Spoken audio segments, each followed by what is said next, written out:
Une cause qui fait l'objet de toutes les attentions, surtout en période de crise, à l'heure où l'isolement, l'anxiété, la peur peuvent être décuplés. Les faits de violence à l'égard des femmes sont souvent entourés du poids du secret, du tabou, de la peur de parler, de la mainmise des bourreaux sur leurs victimes. Et l'une des meilleures armes pour y faire face, c'est justement d'en parler, de communiquer. En ce 25 novembre, la déléguée interministérielle pour la promotion et la protection des droits des femmes est avec nous.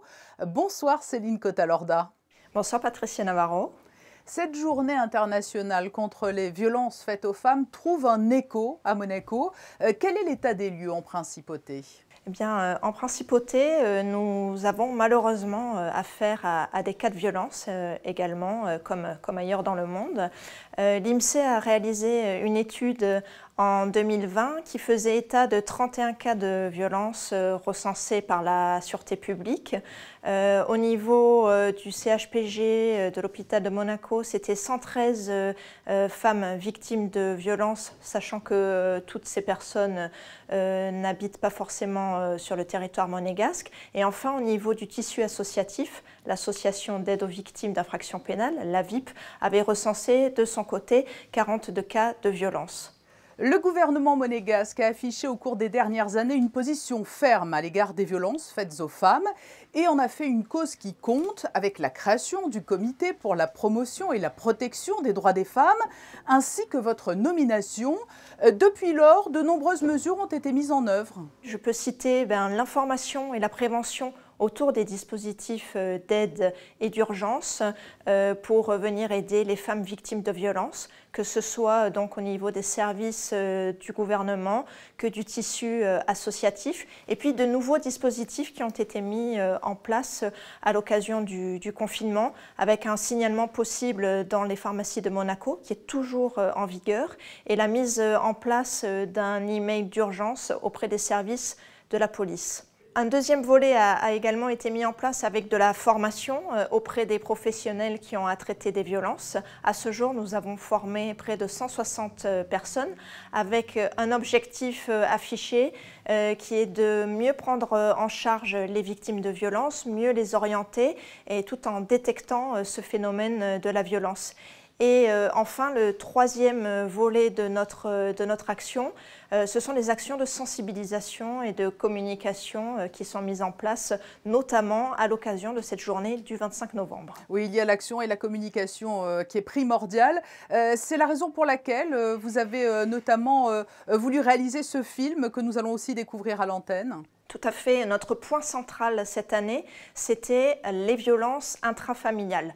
On voulait montrer au travers de la campagne que ces violences ne faisaient pas qu'une seule victime et qu'il y avait aussi les témoins de ces violences, à savoir les enfants. Et c'est pour ça que le film qui a été réalisé dans le cadre de cette campagne met en avant un enfant, un petit garçon. Et au travers de ce petit garçon, on se rend compte qu'il y a d'autres victimes collatérales, malheureusement, à ces violences que subissent les femmes. Il y a ce film, il y a des initiatives qui ponctuent cette semaine autour du 25 novembre. Vous n'êtes pas seul dans ce combat. Beaucoup d'entités vous soutiennent et vous accompagnent. Dans ce combat, on doit être tous réunis, tous mobilisés. Et c'est vraiment le cas cette année, encore plus que les autres années. Je m'en réjouis, avec la participation d'autres entités qui travaillent au sein du comité, que ce soit des entités institutionnelles comme la mairie ou bien encore le Conseil national, et puis des entités associatives qui ont elles aussi tenu à monter des opérations autour de cette journée du 25 novembre.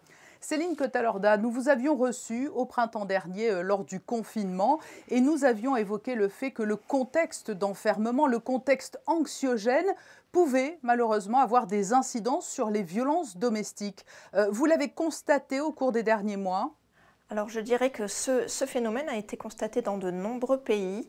À Monaco, fort heureusement, ce n'est pas le cas, puisqu'en termes de chiffres, il n'y a pas eu d'évolution, d'aggravation de ces phénomènes de violence. À début novembre, on était à 23 cas de violence recensés par la Sûreté publique, donc quasiment les mêmes nombres que l'année dernière.